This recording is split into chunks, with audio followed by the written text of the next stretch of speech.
திருவடிகள் போற்றி போற்றி. திருமந்திரம் 5ஆம் தந்திரம் 1556. ஓங்காரத்து உள்ளே உதயமுற்று ஆங்காரம் அற்ற அனுபவம் கைகூடார் சாம்காலம் உண்ணார் பிரவாமை சாரூரார் நீங்கா சமயத்துள் நின்று ஒய்ந்தார்களே. இந்த ஓங்காரம் அப்படின்றது அந்த உட்பொருளை, சிவம் என்ற உட்பொருளை உணர நம் உடலிலே ஒரு ஒளியானது பிரகாசிக்கதையும் அந்த மெய்ப்பொருளை உணரக்கூடிய வாய்ப்பும் பெறுவர்களாக முடியும். அதற்கு தன்முனைப்பை விட்டு இறைவனுடன் ஒன்று கூடிய அந்த அனுபவம் சிறப்பு வாய்ந்ததாகும். இவை இரண்டும் பெறாதவர்கள், தம் உடம்பானது சரீர நிலையில் நிலையாமையையும் உணராதவர்கள் இந்த பிறவி தொடர்ச்சியிலேதான் இருப்பார்கள். அப்ப ஆணவத்தை நீக்கி உள்ளொளியை பெருக்கி இறைவனை உணரும் போது நாம் அவன் திருவடியை பற்றி சிவயோகம் அடைய முடியும் என்பதையே இங்கு திரும்பவும் உணர்த்துகின்றார் திருமல நாயனார். பாருங்கள் ரத்னகுமார் ஐயா. வணக்கம். நன்றிங்க. திருச்சிற்றம்பலம். திருமூலர் திருவடிகள் போற்றி போற்றி. திருமூலரின் திருமந்திரத்தில் 5ஆம் தந்திரத்தில் நிராதாரம் அத்தியாயம் 22 அதன் கடைசி பாடல் பார்த்துக் கொண்டிருக்கின்றோம். பாடல் ஒலிக்கின்றது.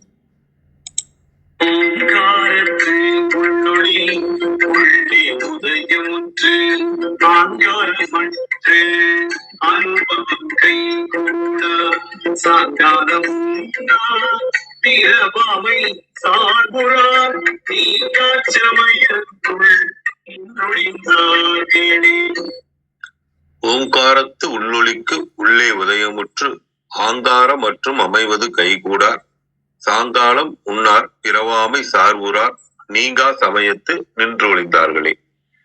இது அமைவது கைகூடார்னு இதுல கொடுத்திருக்காங்க, அனுபவம் கைகூடார்னு கொடுத்திருக்காங்க. சரவணையா தளத்துல அமைவது கைகூடார்னு கொடுத்து அதற்கான விளக்கம் கொடுத்திருக்கிறாங்க.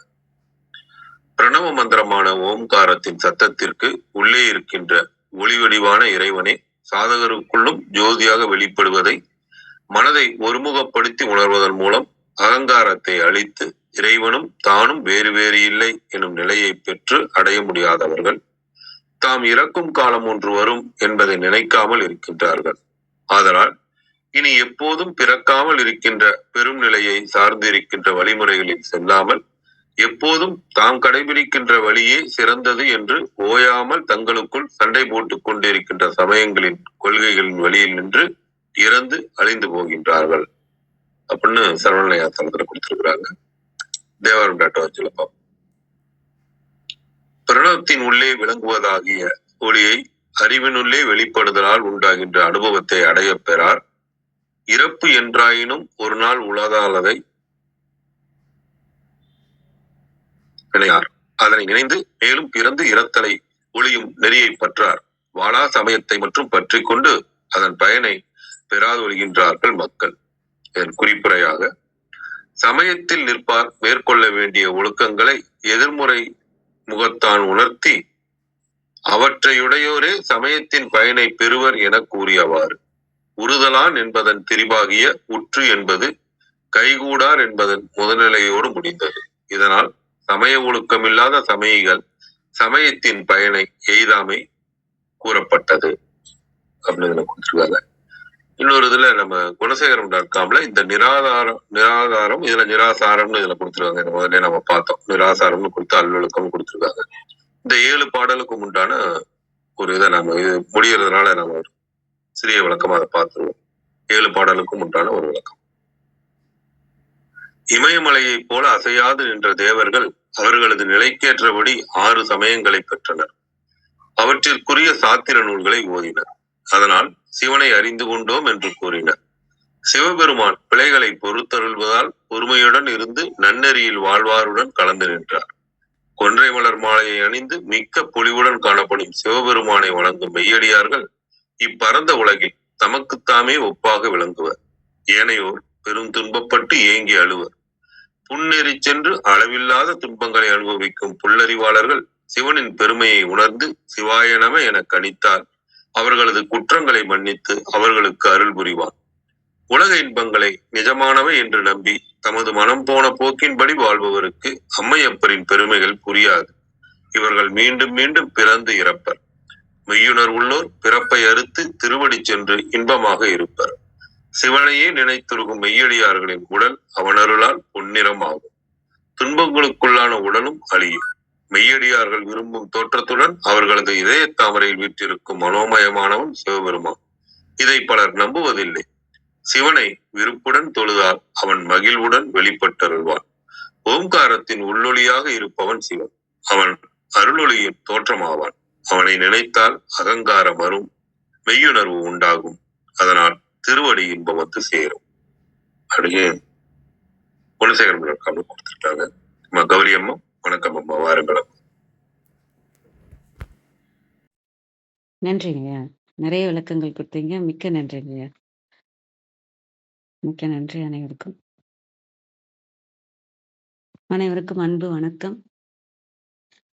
ஓம் நந்தியம்பெருமான் திருவடி போற்றி. ஓம் திருமூலர் திருவடி போற்றி. ஓம் நம சிவாய. திருமந்திரம் 1556. ஓங்காரத்து உள் ஒளி உள்ளே உதயமுற்று ஆங்காரமற்ற அனுபவம் கைகூடார். சாங்காலம் உண்ணார் பிறவாமை சார்வுறார். நீங்கா சமயத்துள் நின்று ஒழிந்தார்களே. Translation. They could not cut off the ego sense and experience, the inner effulgence of the Omkara within.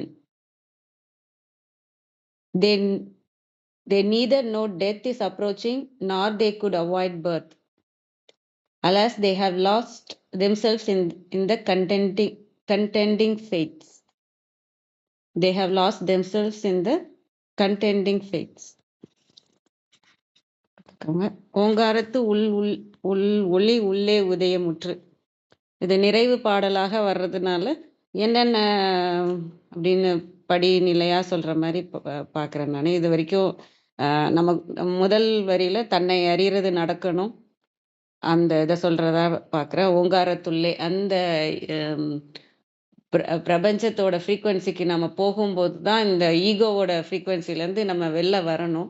அந்த மனதோடையே போயிட்டே இல்லாமல் நம்ம எப்போ அதுலேருந்து வெளில வரோமோ அப்போந்தான் அந்த ஓங்காரன்றது நடந்து அந்த உள் ஒளி நமக்கு புரிய வரும். தன்னை அறிதலும் அப்போ தான் நடக்கும். ஆன்மா நமக்குள்ளே இருக்குது, அதில் இதை தாண்டி நமக்குள்ளே வேற ஒரு உண்மை இருக்குதுன்றது புரிய வர்றது. இதான் முதல் நிலை. எல்லாருக்கும் இந்த உலகியல்லேருந்து நம்ம ஆன்மீகத்தில் உள்ள நுழையிறதுக்கு நமக்குள்ள ஒரு உள் ஒளி இருக்கு அப்படின்றது புரிய வர்றது.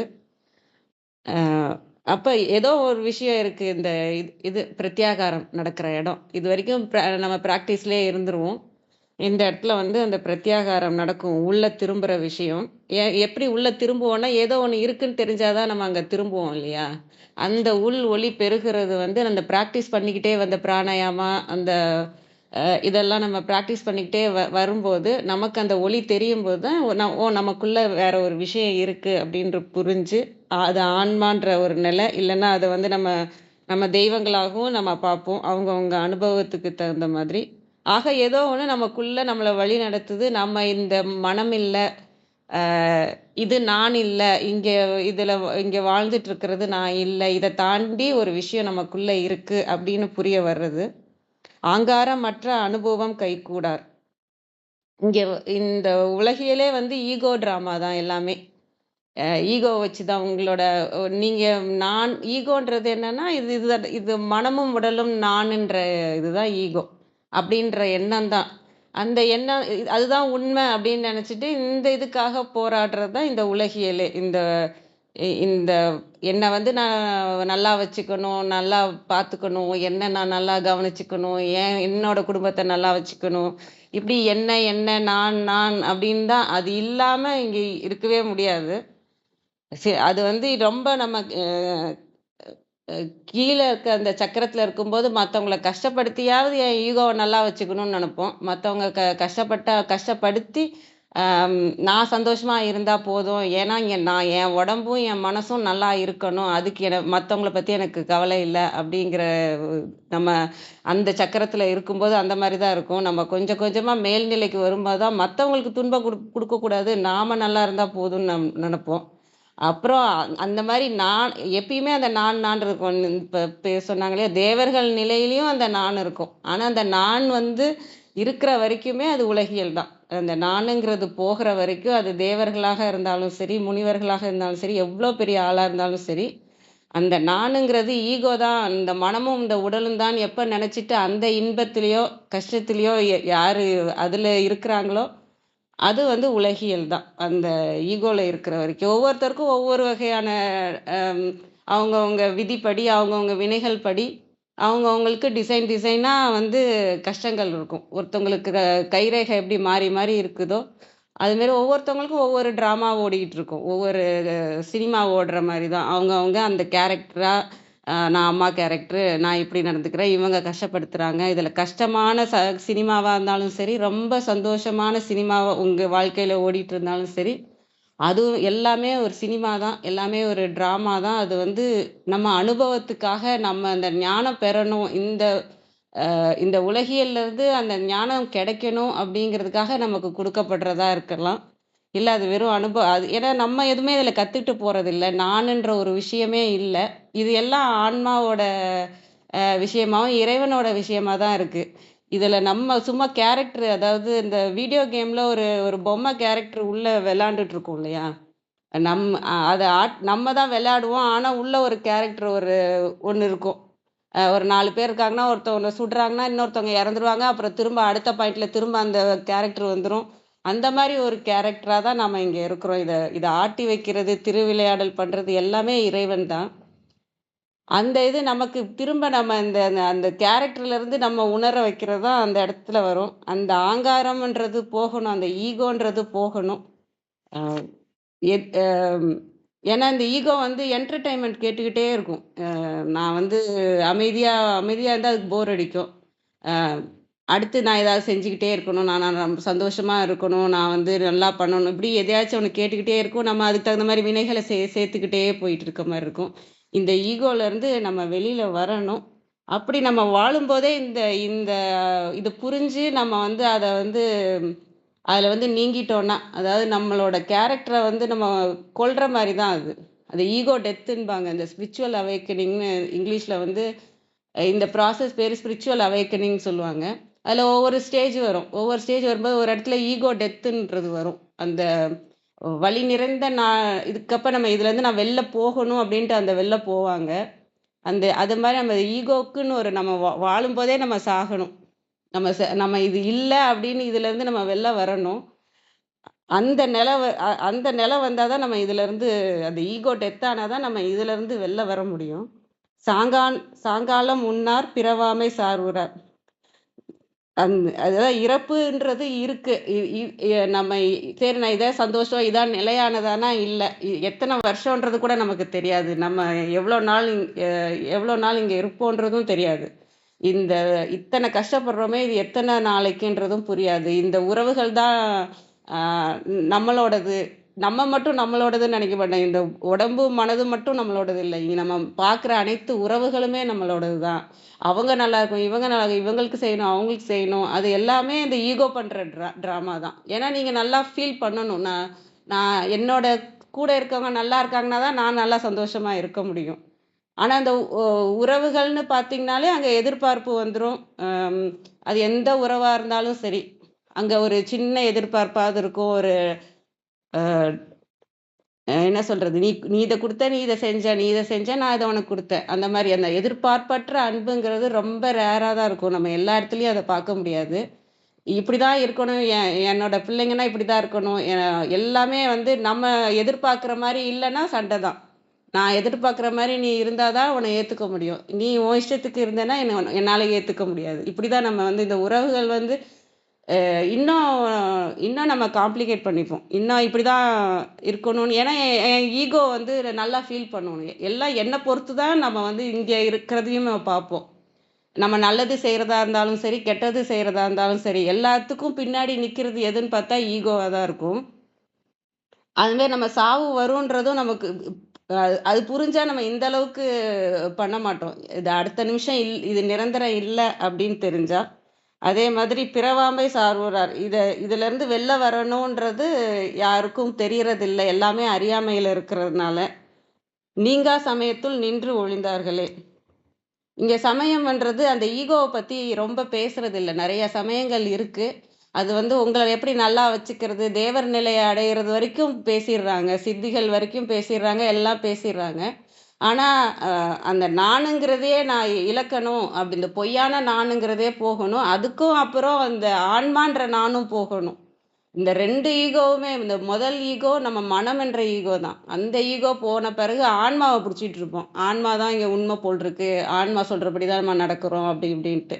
அந்த நானும் போகணும். அந்த 2 சின்ன நானும் போகணும், பெரிய நானும் போகணும். இந்த நானுன்றது இங்க ஒண்ணும் இல்ல. இங்க இருக்கிறது உண்மைன்னு ஒண்ணு இருக்குன்னா அது இறைவன் தான். அது எல்லாருக்குள்ளேயும் அவர் தான் இருக்கிறாரு. அது மட்டும்தான் இங்க உண்மையா இருக்கு. மத்தது எல்லாமே இங்க கனவு போல உண்மை இல்லாததாக இருக்கு. அந்த மெய்ப்பொருளை தான் பற்றணும்னு சொல்ற சமயங்களும் குருமார்களும் இங்க ரொம்ப கம்மி. இங்க வந்து நீ நல்லா இருக்கணும் அப்படிங்கிறத சொல்றதும் அந்த இடத்துல இருக்கிற வரைக்கும் தான் இங்க நிறைய உலகியல்ல இருக்காங்க. ரொம்ப நம்ம ஆராய்ந்து பார்த்தா தான் தெரியும் எந்த சமயம் வந்து இங்க உன்னையே இழக்கணும்னு சொல்லுது அப்படின்றது ரொம்ப கம்மி. நம்ம நம்ம பார்க்குற கோயில்ல இருந்து எல்லாமே வந்து இப்போதைக்கு டெம்பரவரியா எனக்கு இது ஒரு தேவை இருக்கு அப்படின்றதுக்காக யூஸ் பண்றது தான் கோயிலுமே இருக்கு. எனக்கு இந்த கஷ்டம் இருக்கு, நான் இதை சரி பண்ணிக்கணும். இந்த பிரச்சனை இருக்கு, நான் ஏன்னா இந்த ட்ராமாக்குள்ளே ட்ராமா தான் போய்க்கிட்டே இருக்கு.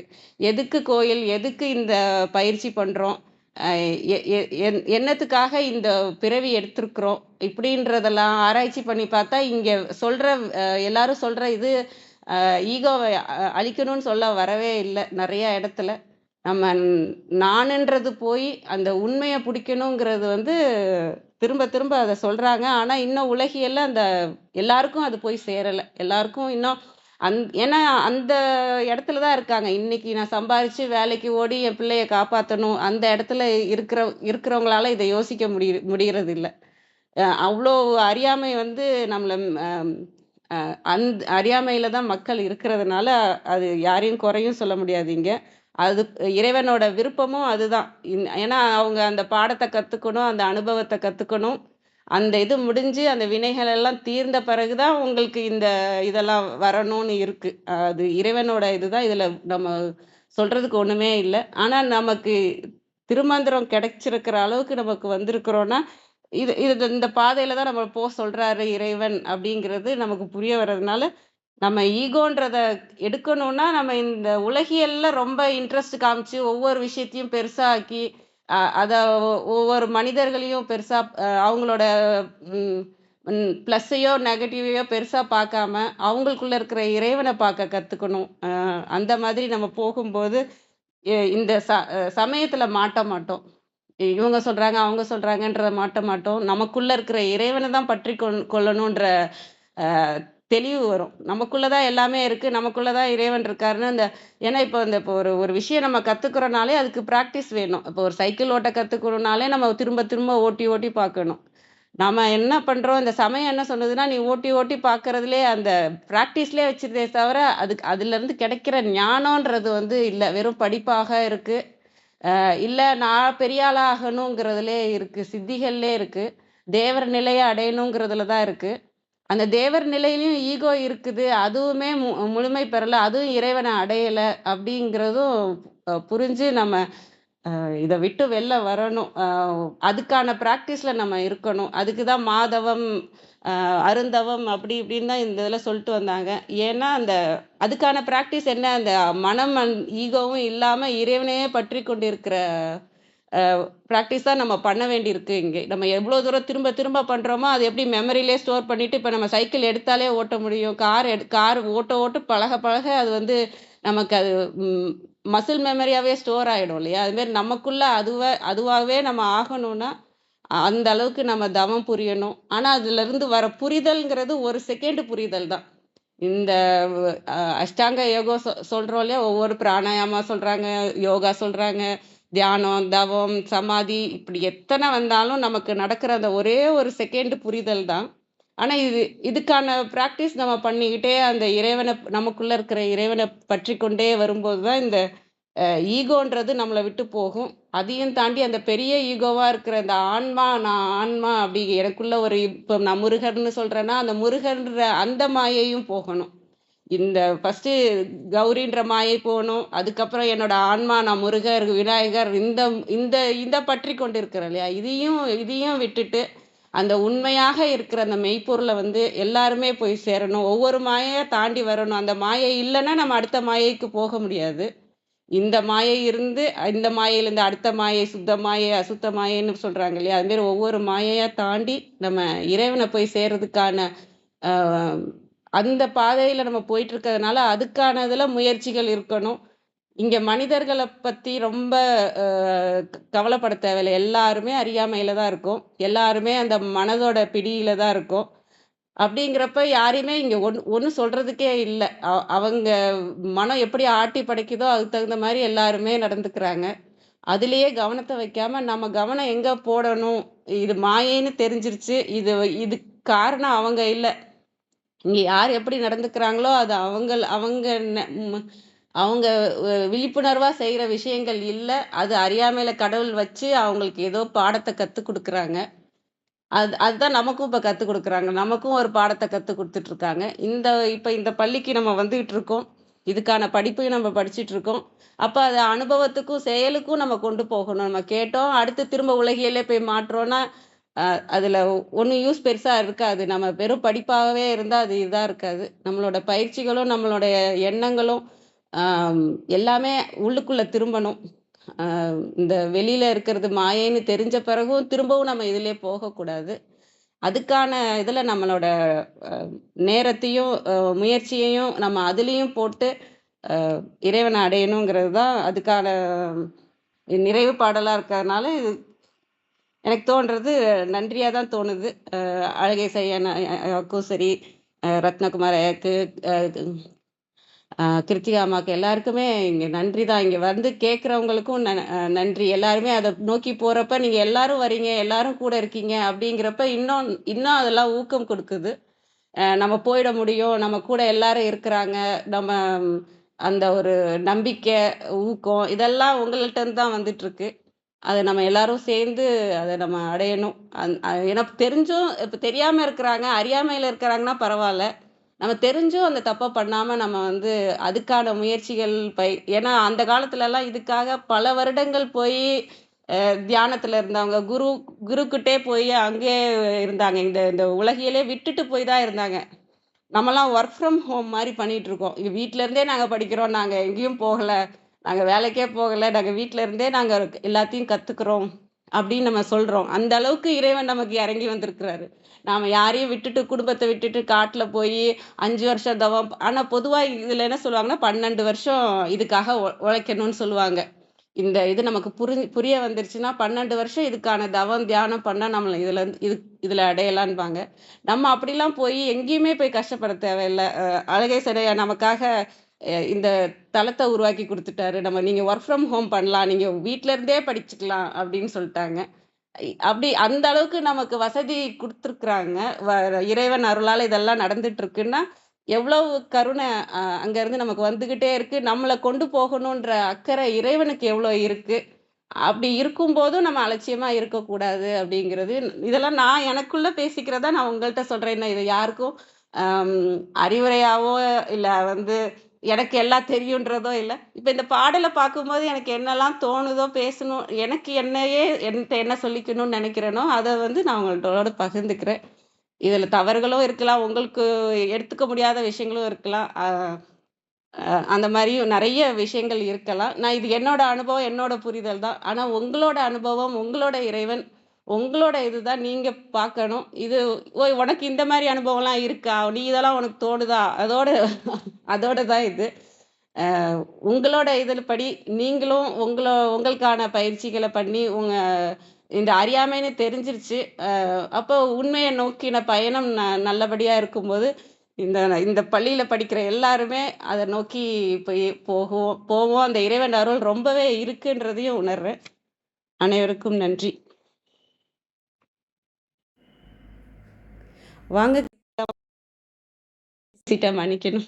நாம டைமே பார்க்கல, மன்னிக்கணும்.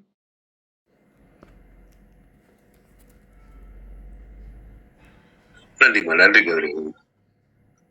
கிருத்திகம்மா பாருங்களம்மா.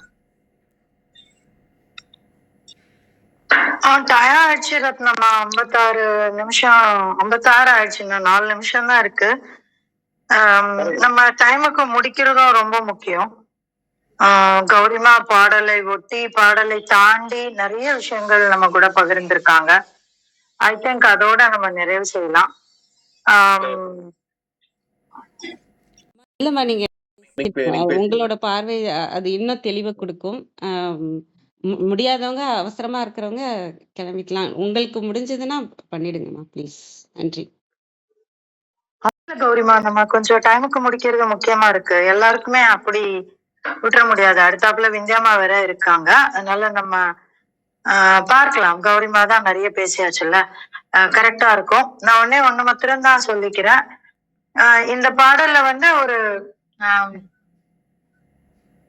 2-3 பேரை பத்தி பேசுறாரு. ஒண்ணு அனுபவம் கைகூடாதவர்களை பற்றி ஒரு விஷயம் பேசுறாரு. அதாவது புத்தியா இருக்கிறது யாரு, அந்த புத்தியா இருக்கும்போது என்ன நடக்குது, அனுபவம் நடக்கல அப்படிங்கிற ஒரு விஷயத்த பத்தி பேசுறாரு. அதுக்கப்புறம் அவங்க என்ன மாதிரியான நிலைக்கு போவாங்க அப்படின்னு ஒரு விஷயம் சொல்றாரு. அதாவது சாங்கால முன்னார். அப்போ அந்த இடத்துலயும் புத்தி தான் இருக்கு. புத்தி ரீதியா அவங்க இருந்தாலும் மரணம் அப்படிங்கிற ஒரு எண்ணத்தை பத்தி, நினைப்பை பத்தி முன்னார்னா எண்ணாதவர். முன்னுதல் அப்படின்னா எண்ணுதல். அப்ப சாங்கால முன்னார் அப்படின்னா இறக்கக்கூடிய காலத்தை பற்றி எண்ணாதவர்கள் அப்படின்னு. யாருக்காவது எண்ணாம இருக்க முடியுமா? அப்படியே இருக்க மாட்டாங்க. எல்லாருக்குமே மரணம்னு ஒண்ணு இருக்கும்னு தெரியும். அப்போ இந்த இடத்துல எதை பற்றி சாங்கால முன்னார் அப்படின்னா என்ன? எல்லாருக்கும் தெரியும், பிறந்தவன் எல்லாரும் போவாங்கன்னு.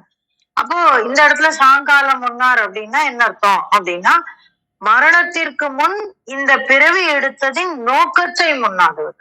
அப்போ இந்த இடத்துல மரணம் அப்படிங்கிறது என்ன அப்படின்னா, தன்னுணர்வு. ஐ திங்க் கௌரிமா அதுதான் டச் பண்ணாங்க.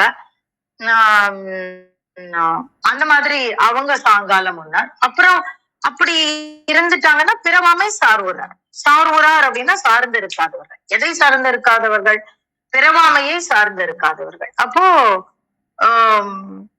என்ன அர்த்தம்? சாங்கால முன்னாருக்கும் பிறவாமை சார்வுறாருங்கிறதுக்கும் கிட்டத்தட்ட ஒரே பொருள் தான் வரும். ஆனா இந்த இடத்துல என்ன அப்படின்னா, சாங்காலம் முன்னாததால் பிறவாமையை சார்ந்து இருக்காதவர்கள் அப்படின்னு ஒரு பொருள் வரும். சோ இது ஒரு செயல். அந்த செயலுக்கு உண்டான ஒரு பயன். அந்த பயன்னு சொல்ல முடியாது, அதனோட எஃபெக்ட், ஆஃப்டர் எஃபெக்ட்னு சொல்லுவோம் இல்லையா? அப்போ இவங்க எல்லாம் எப்படி இருப்பாங்கன்னா, நீங்கா சமயத்துள் நின்று ஒழிந்தார்களே அப்படின்னா என்ன அர்த்தம் அப்படின்னாக்க, நீங்கா சமயம்னு ஒரு சமயம் இருக்கா அப்படின்னா இல்ல. எதை நீக்காத சமயம்? இந்த பிறவியை நீக்காத சமயம், இந்த சாங்காலத்தை முன்னாத சமயம். அப்ப எந்த ஒரு சமயம் நமக்கு இந்த உணர்வுகளை தரவில்லையோ அதில் நின்றால் நாம் ஒழிந்து விடுவோம் அப்படின்னு ஒரு ஒழிந்தார்கள், நின்று ஒழிந்தார்களே. ஆனா அந்த இடத்துல நின்று அழிந்து போகிறார்கள். யார் அழிந்து போகிறார்கள்? இந்த உடலோடு அனுபவத்தை கை போடாதவர். அப்பதான் இந்த முதல் வரி வருது. ஓங்கார துள்ளலி உதயமுற்று ஆங்காரமற்ற அனுபவம் கைகூடார் அப்படின்னு. அப்ப ஆங்காரமுற்ற அனுபவம் அப்படின்னா அந்த ஆங்காரம் அப்படிங்கிற ஒரு சொல் உதக்க இந்த அம்மா சொன்னாங்கல்ல, ஈகோ அப்படின்னு. அந்த மாதிரி அது அது அதை தாண்டி நம்ம யோசிக்க வேண்டியிருக்கு. அந்த வெளிச்சம், அந்த வெளிச்சத்தை உணரும் பொழுது நம்ம வெளிச்சத்தை உணர்றது ஒண்ணு, அந்த வெளிச்சமாக மாறுவது ஒன்று. அதனாலதான் சொல்றாரு ஓங்காரத்து உள்ளொளி உள்ளே உதயமுற்று அப்படின்றார். அப்ப அது எங்க உதிக்கணும் அப்படின்னா உள்ள உதிக்கணும். எங்க? புத்தியில உதிக்க கூடாது, நம்முடைய ஆன்ம உணர்வாக அது உதிக்க வேண்டும். அப்படி உதிக்க உதவாத சமயங்களில் நாம் பயணிக்கும் பொழுது இது நிகழாது அப்படின்னா என்ன அர்த்தம்?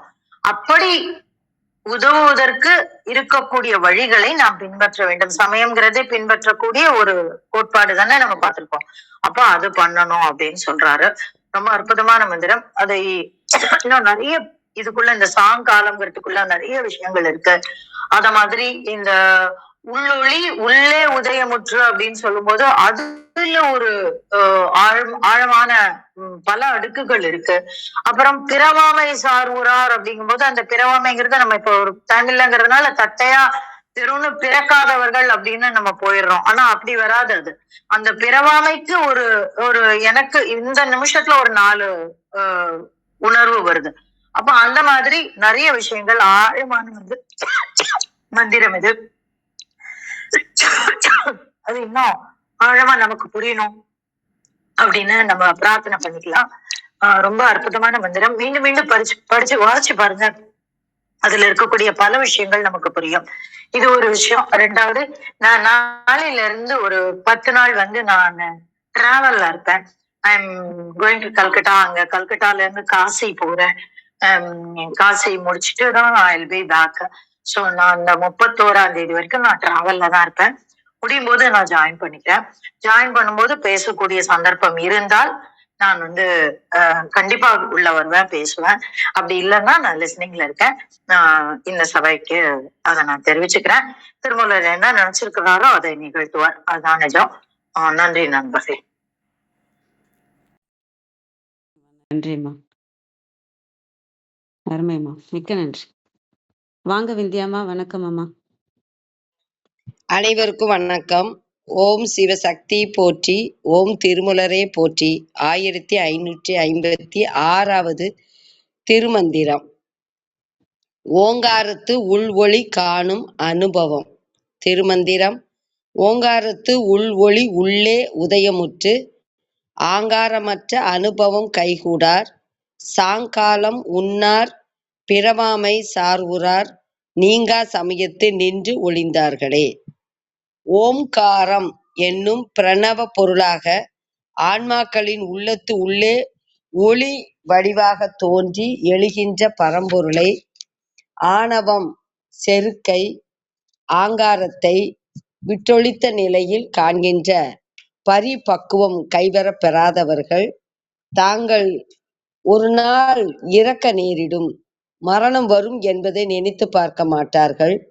மீண்டும் பிறந்து இறக்காத வழியை தேடிக்கொள்ளவும் மாட்டார்கள். புறச்சமய நெறி பற்றி நின்று வாழ்நாளை வீணாக்கி கொண்டார்களே. ஐயோ பாவம் என்ற இகழ்ச்சி ஈற்று ஏகாரம்.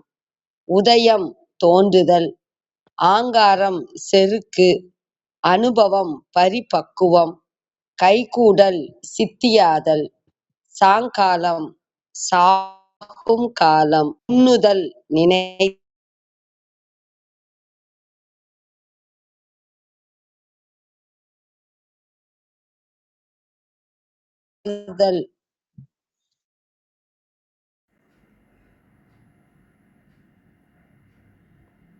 சமயம் மயக்கம் நீங்காத பிற சமயங்கள்.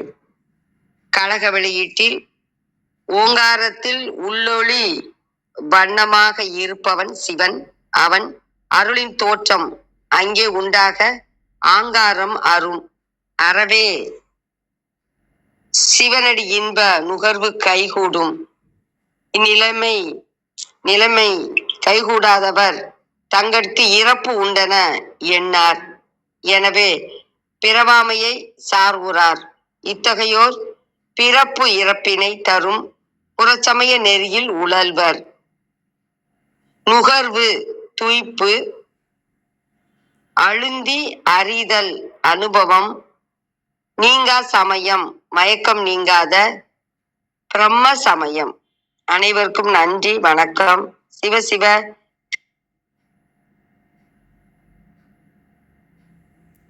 நன்றி. வாங்க வாசுதேவன் கிருஷ்ணன் ஐயா. வணக்கம் ஐயா. கொஞ்சம் நான் மாறுபட்ட ஒரு பாறைக்குள் சொல்ல போகிறேன். இந்த டிஸ்கிளைம் கொடுக்கும்போதே கொஞ்சம் இது எப்படி போய் சேரும் உங்களுக்குள் அப்படின்ற ஒரு விஷயம்தான். எல்லாமே ஒரு self centre activity. Self centre activity இல்லைன்னா என்ன ஆகும்? ஒரு ஒரு வட்டம் இருக்கிறது என்றால் அது மையம் ஒன்று பிடித்து விடலாம். மையம் பிடிப்பது எதற்காக என்றால் அதில் நிற்பதற்காக. பூமி சுத்துதுன்னா அதுக்கு ஒரு சென்ட்ரிக் பாயிண்ட் இருக்கு. அப்போ இயக்கம் என்ற ஒன்று இருக்கின்ற போது நான் மெட்டீரியலிஸ்டிக்கான ஒரு விஷயம் வந்து டிஸ்டர்ப் பண்ணுது. ஃபார் எக்ஸாம்பிள், ஒரு நல்ல கிளவுடு, பெருசா மேகங்கள் திரண்டு அது மழை மேகங்கள் ஆகின்றது. ஆனால் சூரிய ஒளி வீசிக்கொண்டுதான் இருக்கிறது. சூரிய கதிர்கள் நம்மளை நோக்கி பாய்ந்து கொண்டுதான் இருக்கு. ஆனால் அந்த இடத்திலே வந்து இந்த கருமேகங்கள் வந்து அந்த சூரிய கதிரொளியை மறைத்து விட்டு தனக்கான ஒரு செயலை செய்கிறது அப்படின்னா, அப்போ அந்த கதிரை விட இது ஆற்றல் மிகுந்ததா அப்படின்னா இல்லை. ஆனால் எப்படி இது நடந்தது அப்படின்னு பார்க்கும்போது, இந்த கிளவுட் வந்து ரொம்ப அருகாமையில் இருக்கு, நமக்கு பூமிக்கு அருகாமையில் இருக்கு. இதுதான் நம் வாழ்க்கையில் எல்லா பிரச்சனையும் அருகாமையில் இருக்கிறது. எல்லாமே வந்து நமக்கு புரிதலுக்குள் வராமல் இருக்கிறது என்றால் தூரத்தில் இருக்கிறது. தூரம் என்பது புரிதலுக்குள் இல்லாமல் இருக்கிறது. ஆனால் அதுவும் இயங்கிக் கொண்டிருக்கிறது, இதுவும் இயங்கிக் கொண்டு கொண்டிருக்கிறது. அருகாமையில் இருக்கின்ற பாதிப்பு வந்து நம்மளை வந்து மாற்றி போட்டுவிடும். நான் அந்த சூரிய கதிர்களை சொல்லுகின்ற போது, இந்த பூமியில் திரண்டு இருக்கின்ற மழை மேகங்கள் மழை பொய்கின்ற போது சூரிய உதயத்தில் கூட பல நேரங்களில் சூரியன் அந்த கதிர்களை வீசிக்கொண்டுதான் இருக்கும், மழை பொழிந்து கொண்டுதான் இருக்கும். அப்போ சூரிய சக்தியை விட இந்த மழை மேகத்தினுடைய சக்தி பெருசா? அப்படி இல்லை. ஆனால் மழை மேகத்தினுடைய சக்தி என்பது அருகாமையில் இருக்கிறது. அந்த அருகாமையில் இருப்பதனால்தான் அது தூரத்தில் இருக்கின்ற கதிர்களை தாண்டி இதற்கு என்ன இருக்கிறது என்ற ஒரு கடைசி கேள்வி இருக்கிறது. அப்போ சூரிய கதிர்களை விட இந்த பிரபஞ்சத்தில் ஆட்டோ டிரான்ஸ்ஃபர்மேஷன் அதுவாகவே நிகழ்கின்ற அற்புதங்கள் வந்து நம்மளால மெஷர் பண்ணவே முடியாது. அப்போ அந்த மெஷர் பண்ண முடியாததும் இருக்கிறது, மெஷர் பண்ண முடியதும் இருக்கிறது. இந்த மெஷர் பண்ண முடியாதது என்ன செய்கிறது என்றால் அந்த சக்தியை விட இது பெரிதாக வெளியேற்றப்படுகிறது. அப்போ மழை பொழிகின்ற வரை பொழிந்து விட்டு அது கலைந்து போகின்ற இடத்திலே, அந்த மழை மேகங்கள் கலைந்து போகின்ற இடத்தில் சூரிய கதிர்கள் பழையபடி வீசிக்கொண்டுதான் இருக்கிறது. இது புரிதலுக்குள் இயல்பாக புரிந்துவிடும். ஆனால் இது விட அது பெரியதா என்ற கேள்வி வருகின்ற போது இது நமக்கு புரியாது. ஆனால் அந்த மழை மேகங்கள் அத்தனையும் மழை பொழிந்த பிறகு அங்கு ஒன்றும் இல்லாமல் போகிறது. அப்போ எல்லா விதமான வாழ்வியல் முழுதும் எல்லா விதமான நம்மளுடைய சுகங்களுக்கும் இன்ப துன்பங்களுக்கும் அந்த செல்ஃப் சென்டர்ட் என்று இருக்கிறது. நான் என்ற ஒரு பார்வை கூட, நான் என்ற என்னுடைய எண்ணம் இல்லாமல் என் உடம்பிலே அது எங்க இருக்கிறது தெரியவில்லை. அது இல்லாமல் என் வாழ்க்கையில் ஒரு அடி கூட எடுத்து வைக்க முடியாது. அப்ப நான் இல்லாத போது என்ன நிகழும்? அப்படி என்றால் அதுவாகவே நிகழ்கின்ற இடத்திற்கு என் மனோநிலை உந்துதல் சக்திக்கு தரப்படும்.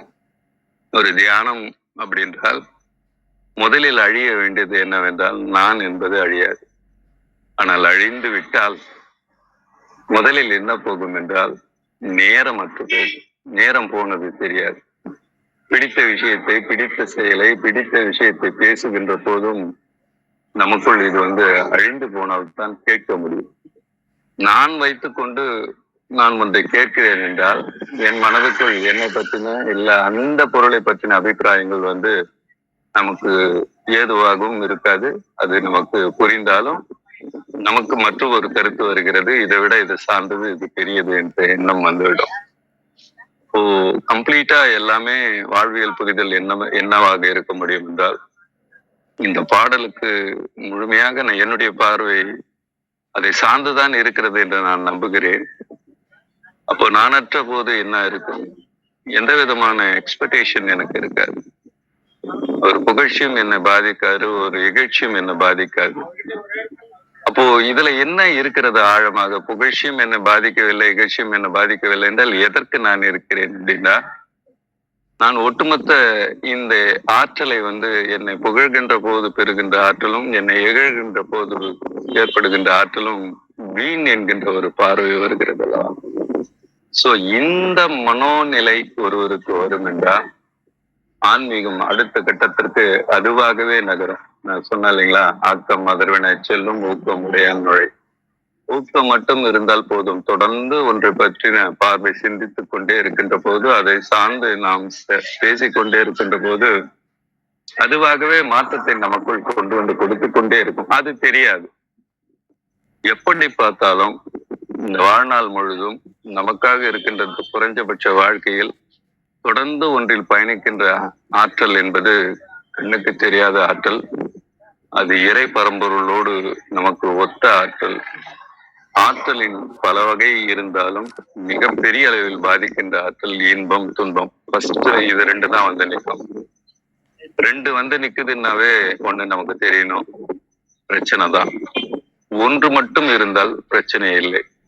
அப்போ நம்ம எதுல நிக்கிறோம் அப்படின்னா, பல நேரங்களில் இன்பத்திலும் நிற்கிறோம், பல நேரங்களில் துன்பத்திலும் நிற்கிறோம். இன்பத்தை விட்டுவிட்டு துன்பத்தில் நிற்பதற்கு காரணம் என்னவாக இருக்கும் என்றால், இன்பத்தினுடைய ஆக்கச் செயல் துரித வேகத்தில் நடப்பதை துன்பத்தில் நிறைய நடந்து விடுகிறது. கண்ணுக்கு தெரியாத ஒரு சந்தர்ப்ப சூழ்நிலை, புரட்டி போடுகின்ற ஒரு ஆக்சிடென்ட், புரட்டி போடுகின்ற புரிதல் இல்லாத ஒரு நிலை, இது எல்லாம் என்ன சொல்ல வருகிறது? அக்செப்டன்ஸ். அதை நாம் ஏற்றுக்கொள்ளத்தான் வேண்டும், வேற வழி இல்லை. ஆனால் இன்பத்தில் நாம் வடிவமைக்கலாம். அப்போ நமக்கு பிடித்த விஷயத்தில் கால நேரங்கள் வந்து கொஞ்சம் தள்ளி கூட போகும். ஆனால் பிடித்த விஷயத்தை தொடர்ந்து அதற்கு கொடுக்கின்ற போது பிரெயின் பேட்டர்ன் நியூரான்ஸ் அப்படின்னு சொல்றாங்க, நியூரோ பிளாஸ்டிசிட்டி அப்படின்னு சொல்றாங்க. இது வந்து அறிவியல் சொல்கின்ற ஆழமான ஒரு பார்வை. நமக்குள் தொடர்ந்து செய்கின்ற போது நாம் ஏன் துன்பத்தை கொண்டும் மற்ற தேவையற்ற நிகழ்வுகளை கொண்டும் நம் மன ஆற்றலை போய் செலுத்த வேண்டும் அப்படின்ற போது சித்தர்கள், யோகிகள், ஞானிகள் வந்து தொடர்ந்து ஒரு ஆற்றலுக்குள் இருந்து கொண்டே இருக்கின்றார்கள். பேசாதிருப்பதில் மௌனம் என்றால், அந்த மௌனத்துக்குள் எண்ணங்கள் இல்லை என்றால் தான் அதன் பெயர் மௌனம். எண்ணங்கள் இருக்கிறது என்றால் அது மௌனமே அல்ல, அது மனதுக்குள் ஏற்படுகின்ற ஒரு ஆற்றல் இழைப்புதான். அப்போ எண்ணங்கள் இல்லாமல் எப்படி இருக்க வேண்டும் முடியும் என்றால், என்னை பற்றின எனக்கு ஒரு இமேஜ் இருக்கக்கூடாது, வெளியில் இருக்கின்ற பொருள்களை பற்றின இமேஜ் இருக்கக்கூடாது. இந்த இமேஜ் இல்லை என்றால் ஆற்றல் அதுவாகவே இருக்கும், அசையாமல் இருக்கும். எந்த ஆற்றல் பேராற்றல் என்றால் அசையாத ஆற்றல். ஒரு மையத்தில் இருக்கின்ற மையம் போல சுத்துகின்ற சுத்தலில் இல்லாத ஒரு ஆற்றலும் மையத்திலேயே இருக்கின்ற ஆற்றலும் என்றென்றுமே காலத்தால் நேரத்தால் அழியாது. நாம் காலத்துக்கும் நேரத்துக்கும் உட்பட்ட போதும் அதில் சென்று விட்டு கூடுமான வரையில், முடிந்த வரையில் மையத்தில் நின்றால் ஒரு நாள் அல்ல ஒரு நாள் நமக்குள் பல ஆற்றல் நிகழ்வுகள் நிகழும்.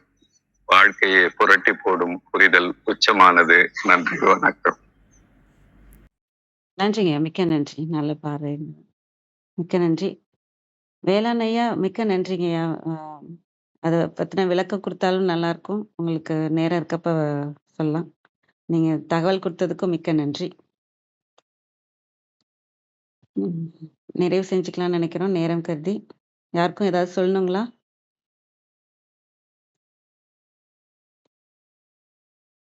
அனைவருக்கும் நன்றி. இன்று எங்களுடன் இணைந்த அனைத்து உள்ளங்களுக்கும் எங்களது மனமார்ந்த நன்றிகள். மீண்டும் நாளை காலை 6:30 மணிக்கு சந்திப்போம். தலம் நிறைவு பெறுகிறது. திருமூலர் திருவடிகள் சரணம் சரணம். திருமூலர் திருவடிகள் சரணம் சரணம். திருமூலர் திருவடிகள் சரணம் சரணம். அனைவருக்கும் நன்றி. ஓம் நம சிவாய்.